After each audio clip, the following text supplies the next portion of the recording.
नमस्कार मु सुप्रिया। राज्य आईनजीवी परिषदर सदस्य तथा वरिष्ठ एडवोकेट और बीजेपी नेता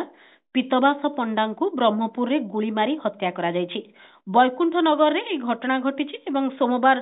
संध्या रे अत्यधिक अप्रत्याशित भाव में घटनाटी घटिथिला एवं जहा परे सहर रे भयर वातावरण रहिछि। प्राय 24 घंटा हेबाकु बसिछि किंतु एपर्यंत कोनोसी टेर मिली पारि नाही। कारण अस्पष्ट रही वर्तमान पर्यंत ए संपर्क में आम अधिक आलोचना करबा। आम सहित भालचंद्र षडंगी रही वरिष्ठ स्तंभकार सामाजिक कर्मी एवं स्थानीय बासिंदा। आपन को स्वागत करुछि भालचंद्र बाबू। ए घटना को आपण केमिति देखुछंती एवं एभली एक घटना काहे की घटिछि? एक दुर्भाग्यजनक घटना, बहुत निंदनीय घटना। कारण एटा जने राजनीतिक व्यक्ति जने सहरर जने बुद्धिजीवी तांको ऊपर आक्रमण हला एवं सी बहुत परिचित थिले एवं तांकर सहर रे गोटे जनगहलीपूर्ण अंचल भी होती। तेणु निश्चित रूपे यहाँ को कौन सभ्य समाज रे ग्रहण करा जाई न पारे। से दल निर्विशेष रे जेकोसी दल रुहतु जदि राजनीतिक हत्या होउची ताले ताको आमे निंदा करिया दरकार।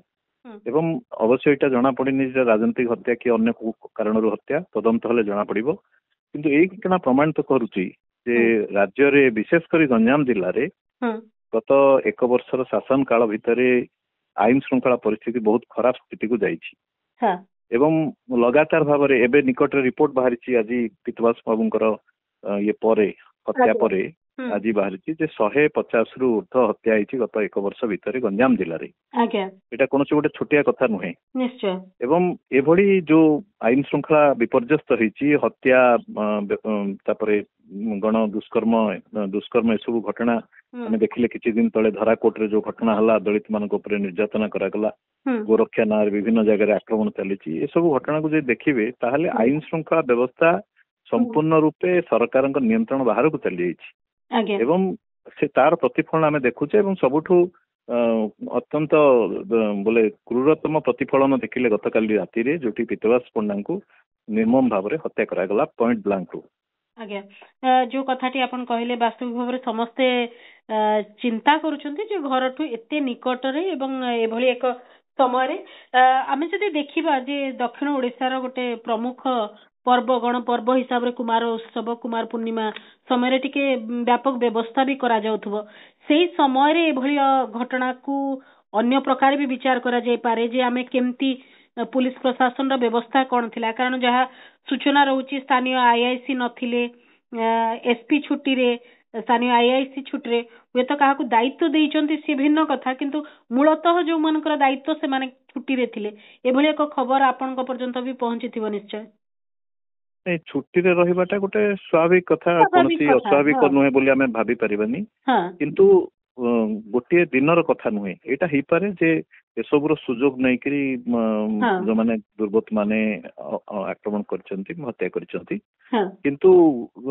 केवल यही घटना नुहे आमे लगातार भाव देखुचे गंजाम जिल्ला रे गत एक वर्ष भितरे बहुत गुड़ाए अपराध पॉलिटिकल हत्या भी होईची एवं ता सहित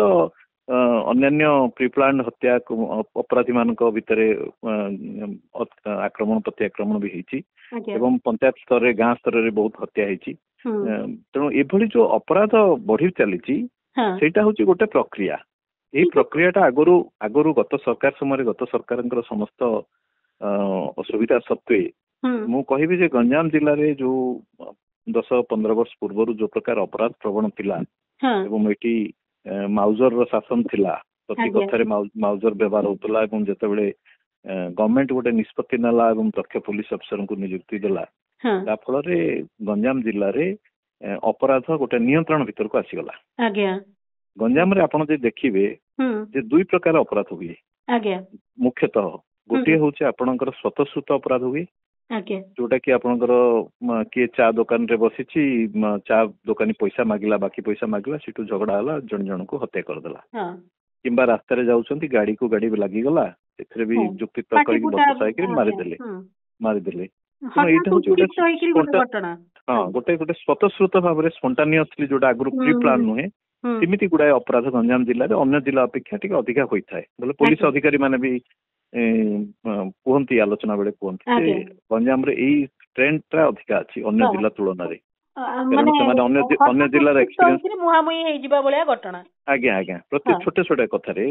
ବୋଲେ ଯୋଉଟା କି ସ୍ପଣ୍ଟାନିୟସଲି ହୁଏ, ସ୍ପଣ୍ଟାନିୟସିଟି ଦୃଷ୍ଟିରୁ ଆପଣଙ୍କର ସେଇଟା କୌଣସି ପ୍ରି ପ୍ଲାନ୍ ବୋଲି କିଏ ଭାବି ନଥିବ, ଆଗରୁ ଚିନ୍ତା କରିନଥିବ, ହଠାତ୍ ଅପରାଧ ହେଇଯିବ। ସେମିତି ଆଉ ଗୋଟେ ପ୍ରକାର ଯୋଉ ଅପରାଧ ହୁଏ ସେ ହଉଛି ଅର୍ଗାନାଇଜ୍ଡ କ୍ରାଇମ। ଅର୍ଗାନାଇଜ୍ଡ ଯଦିଓ ଯୋଉଟା କି ସ୍ପଣ୍ଟାନିୟସ କ୍ରାଇମ ଟା ସେଇଟା ଏବେ ବି ଚାଲିଛି ଗଞ୍ଜାମ ଜିଲ୍ଲାରେ, ଲଗାତାର ଭାବରେ ଚାଲିଛି। ସେଥିରେ ଯଦିଓ ତାର ଟିକେ ମାତ୍ରା କମିଛି କିନ୍ତୁ ଏବେ ବି ଅଭ୍ୟାସ ରହିଛି। କିନ୍ତୁ ଅର୍ଗାନାଇଜ୍ଡ କ୍ରାଇମ ଟା ଗତ ସରକାର ସମୟରେ ବିଶେଷ କରି ଗତ 10-12 ବର୍ଷ ଧରି ଅର୍ଗାନାଇଜ୍ଡ କ୍ରାଇମ ଗଞ୍ଜାମ ଜିଲ୍ଲାରେ ସମ୍ପୂର୍ଣ୍ଣ ରୂପେ ନିୟନ୍ତ୍ରଣ ଭିତରକୁ ଆସିଯାଇଥିଲା। ଏବଂ ସେଇଟା ସେତେବେଳେ ସରକାର ଯେତେବେଳେ ଆଗରୁ ସେଇ ସରକାର ସମୟରେ ହିଁ ଏଇ କ୍ରାଇମ ଟା ବି ବଢୁଥିଲା। କିନ୍ତୁ ଗୋଟେ ସମୟ ଆସିଲା ଯେତେବେଳେ ସେମାନେ ଦେଖିଲେ ଯେ ଏଇଟା ତାଙ୍କ ପାଇଁ ଅସୁବିଧା ହଉଛି, ତେଣୁ ସେମାନେ ସ୍ଥିର କଲେ, ପଲିଟିକାଲ ୱିଲ୍ ତାଙ୍କର ହେଲା ଯେ ଆମେ ଅର୍ଗାନାଇଜ୍ଡ କ୍ରାଇମ କୁ ବନ୍ଦ କରିବା। ଗଞ୍ଜାମ ଜିଲ୍ଲାରେ ଯୋଉ ପ୍ରକାର ଆତଙ୍କର ବାତାବରଣ ସୃଷ୍ଟି ହେଇଛି, ଲୋକଙ୍କ ଭିତରେ ସରକାରର ଖରାପ ଇମେଜ ଯାଉଛି, ସେତେବେଳେ ସେମାନେ କିଛି ଦକ୍ଷ ପୋଲିସ ଅଫିସରଙ୍କୁ ନିଯୁକ୍ତି କଲେ ଏବଂ ଏକ୍ସରସାଇଜ ହେଇଛି ସେଠି। ଏନକାଉଣ୍ଟର ନାଁରେ ବହୁତ ପୋଲିସ ମନଇଚ୍ଛା ବି ଇଏ କରିଛି, ବୋଲେ ମାରିଛି, ଲୋକଙ୍କୁ ଗୁଳି କରିଛି, ଇଏ କରିଛି। କିନ୍ତୁ ସିଏ ଯାହା ହଉ ଅର୍ଗାନାଇଜ୍ଡ କ୍ରାଇମ ଟା ବହୁତ ଯୋଉ ଗ୍ୟାଙ୍ଗ ସବୁ ଥିବ, ବିଭିନ୍ନ ମଦକୁ ନେଇକିରି, ବାଲିଘାଟକୁ ନେଇକିରି ଯୋଉ ଗ୍ୟାଙ୍ଗ ସବୁ ଥାଏ, ଏସବୁକୁ ନେଇକିରି ସେଇ ସବୁ ଗ୍ୟାଙ୍ଗ ମାନଙ୍କର ଅପରାଧ ବହୁତ ପରିମାଣରେ ଜମି ଜମା ବି ସହର ମାନଙ୍କରେ ବିଶେଷ କରି ରିଅଲ ଇଷ୍ଟେଟ କୁ ନେଇକିରି ଯୋଉ କାରବାର, ଜମି ଜବରଦସ୍ତି କବ୍ଜା କରିବା ଏବଂ ସେ କବ୍ଜା କରିବା ପାଇଁ ଯୋଉ ଗ୍ୟାଙ୍ଗ ମେଣ୍ଟେନ କରିବା, ଏସବୁ ଯୋଉ ଅର୍ଗାନାଇଜ୍ଡ ଗ୍ୟାଙ୍ଗ ଥିଲା ସେଇଟା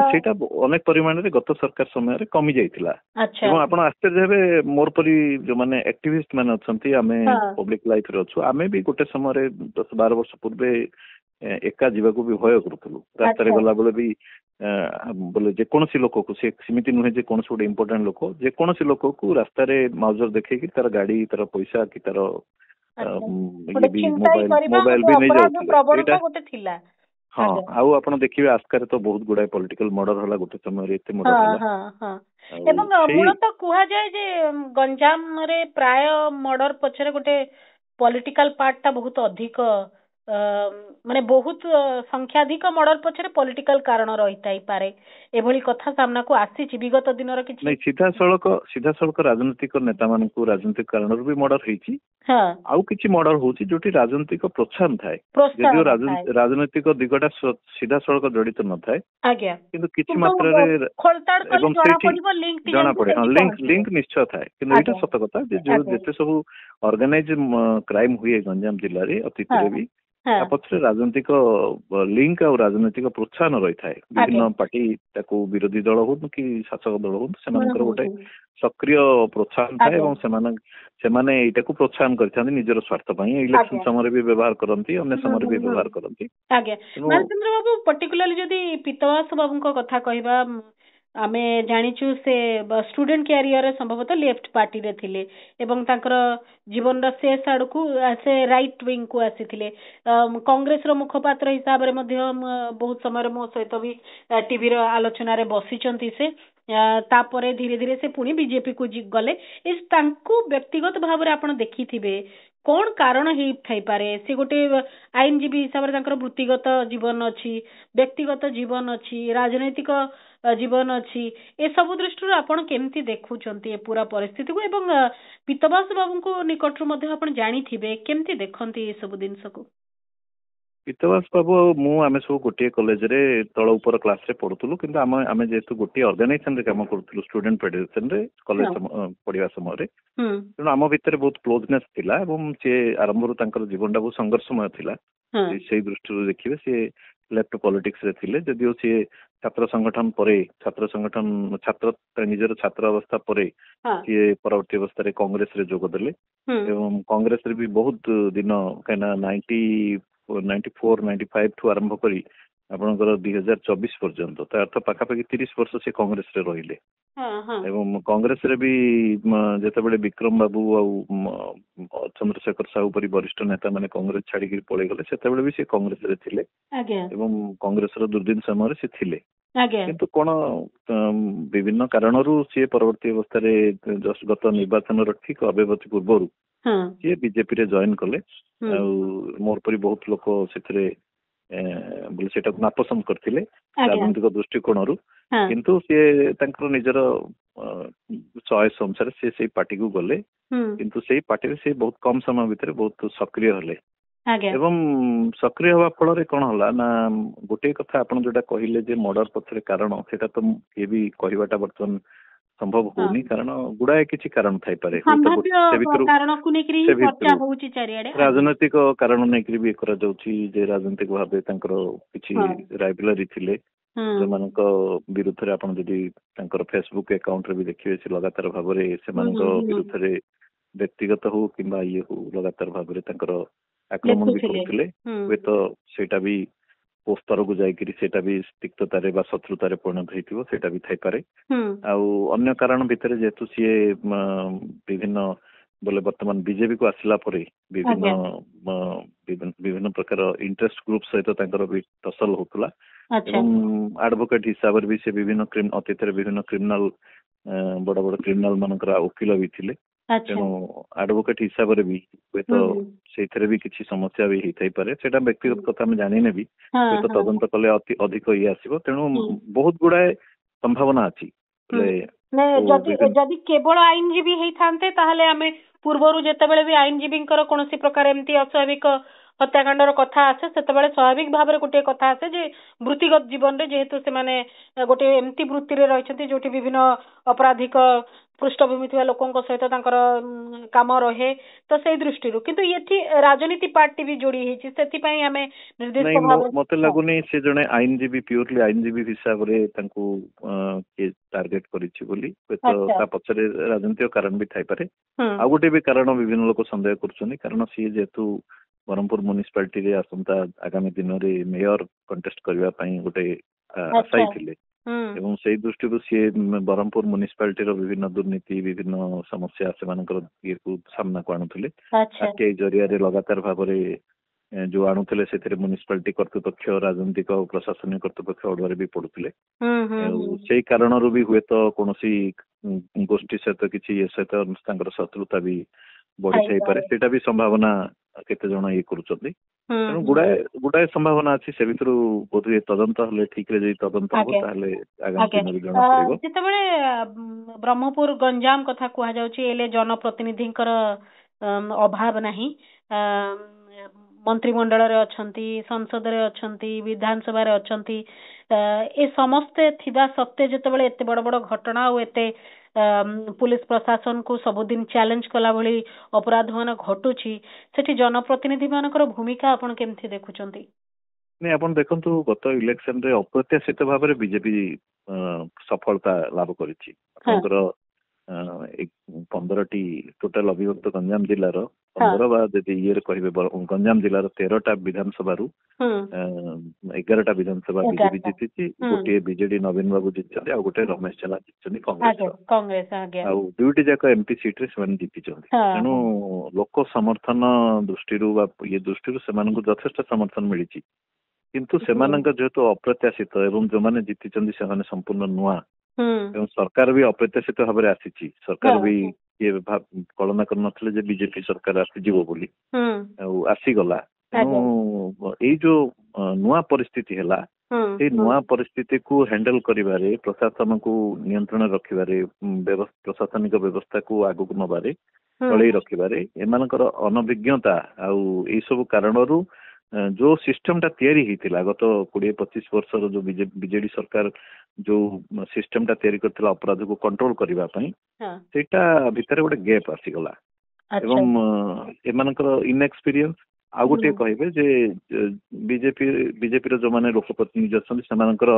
जो विभिन्न न्यस्त स्वार्थ भी रहउची एवं सेमानकर सेटा भी गोटे बड़ कारण अपराधी माने जेमती आपण देखंतु जे धराकोट रे एते बड़ अभावनीय घटना घटिला जोतरे कि गोटे दलित मानक ऊपर आक्रमण हला अत्यंत अमानुषिक भाव रे तांको आक्रमण करा गला एवं सारा देश रे ताकु नै कि आलोचना चर्चा हला किंतु दुखर कथा बीजेपी दलर लोक प्रतिनिधि माने सेति पई पार्टी खुललेनी एवं जो आउरी इनडायरेक्टली डायरेक्टली तांको सपोर्ट कले इवेन आपण देखंतु गोपालपुर केस रे भी गोपालपुर रे जो गण दुष्कर्म हला सेही गण दुष्कर्म केस रे जो माने ଅପରାଧୀ ଅଛନ୍ତି ଦୁଷ୍କର୍ମକାରୀ ଅଛନ୍ତି ସେମାନଙ୍କର ଓକିଲ ବିଜେପିର ନେତା ମାନେ ବି ହେଲେ। ଆଚ୍ଛା, ଦୁଷ୍କର୍ମକାରୀଙ୍କର ଯେମିତି ଦୁଷ୍କର୍ମକାରୀଙ୍କର ସର୍ବଭାରତୀୟ ସ୍ତରରେ ବଡ ବଡ ଘଟଣାରେ ବି ଓକିଲ ମାନେ ଅପରାଧୀଙ୍କ ସହିତ ସେମିତି ଏଇଠି ମଧ୍ୟ ଘଟଣା ଆଜ୍ଞା ଆଜ୍ଞା ଏଇଠି ରାଜନୈତିକ ଦଳଟା ଗୋଟିଏ ଶାସକ ଦଳର ନେତା ମାନେ ଯୋଉମାନେ ଓକିଲ ବି ଅଛନ୍ତି ସେମାନେ ଯଦି ଖୋଲାଖୋଲି ଭାବରେ ଗଣ ଦୁଷ୍କର୍ମକାରୀ ଯୋଉମାନେ ଅତ୍ୟାଚାର କରୁଛନ୍ତି ଯୋଉମାନେ ଗୁଣ୍ଡା ଅଛନ୍ତି ସେମାନଙ୍କର ପାଇଁ ଓକିଲ ହେବେ ତାହେଲେ ମେସେଜ କଣ ଯାଉଛି ଅପରାଧୀ ସମାଜକୁ ଲୋକ ସାଧାରଣ ଲୋକଟା ଡରେ ଯେ ଏମାନଙ୍କ ପଛରେ ପଲିଟିକାଲ ପ୍ରୋଟେକ୍ସନ ଅଛି ବୋଲି ଏବଂ ଅପରାଧୀର ମନୋବଳ ବହୁତ ବଢିଯାଏ। ତେଣୁ ଗୋଟାଏ ପରେ ଗୋଟେ ଅପରାଧୀ ମାନେ ଯୋଉ ପ୍ରକାର ଅପରାଧ କରି ଚାଲିଛନ୍ତି ସେଥିରୁ ସେମାନଙ୍କର ବ୍ୟବସ୍ଥା ପ୍ରତି କି ଆଇନ କାନୁନ ପ୍ରତି ତାଙ୍କର ଭୟ ଥିବା ପରି ମନେ ହଉନି। ଏବଂ ଏଇଟାର ଗୋଟେ ବଡ କାରଣ ହଉଛି ଯେ ଶାସକ ଦଳର ନେତା ମାନେ ଆକୁ ପ୍ରୋତ୍ସାହନ ଦଉଛନ୍ତି ବା ସେମାନଙ୍କ ସହିତ ଅଛନ୍ତି। ଓକେ, ଏବେ ବାଣିଜ୍ୟ ପରିବହନ ଖଣି ଇସ୍ପାତ ମନ୍ତ୍ରୀ ଆମର ବିଭୂତି ଭୂଷଣ ଜେନା ତାଙ୍କର ବହୁତ ନିକଟତର ଥିଲେ ପୀତବାସ ବାବୁ ଏକଥା କୁହାଯାଉଛି। ସେ ଦୃଷ୍ଟିରୁ କୌଣସି ପ୍ରକାର କଥା ଆପଣଙ୍କ ମନକୁ ଆସୁଛି କି? ନାଇଁ ଦେଖନ୍ତୁ ବିଭୂତି ଜେନାଙ୍କ ସହିତ ତାଙ୍କର ସମ୍ପର୍କ ନିର୍ବାଚନର ଠିକ ପୂର୍ବରୁ ଏବଂ ଯେହେତୁ ବିଭୂତି ଜେନାଙ୍କ ବିପକ୍ଷରେ ବିକ୍ରମ ପଣ୍ଡା କଣ୍ଟେଷ୍ଟ କରୁଥିଲେ ଏବଂ ବିକ୍ରମ ପଣ୍ଡାଙ୍କ ସହିତ ପୀତବାସ ପଣ୍ଡାଙ୍କର ବ୍ୟକ୍ତିଗତ ସମ୍ପର୍କ ଖରାପ ହେଇଯାଇଥିଲା ଏବଂ ସିଏ ବ୍ୟକ୍ତିଗତ ବୋଲେ ଇଣ୍ଡିଭିଜୁଆଲ ଟାର୍ଗେଟ କରିକି ବି ବହୁତ ସ୍ପିଚ୍ ଦେଇଛନ୍ତି ସେ ସମୟରେ ଯୋଉଟା କି ତାଙ୍କର ଯୋଉମାନେ ଶୁଭେଚ୍ଛୁ ମାନେ ବି ଏଇଟା ପସନ୍ଦ କରୁନଥିଲେ। ରାଜନୈତିକ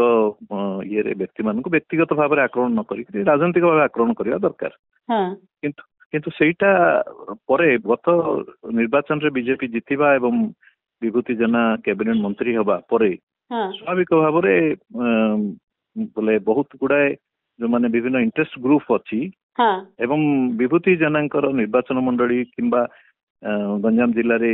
ବିଜେପିର ଯୋଉମାନଙ୍କ ସହିତ ଇଏ ଥିଲା କନଫ୍ଲିକ୍ଟ ଥିଲା ବିଭିନ୍ନ ଅପରାଧୀ ଗୋଷ୍ଠୀ ସହିତ କି ବିଭିନ୍ନ ବ୍ୟକ୍ତି ସହିତ ବିଭିନ୍ନ ଯେମିତି ଏବେ କୁହାଯାଉଛି ହିଞ୍ଜିଳି କଟରେ କୁଆଡେ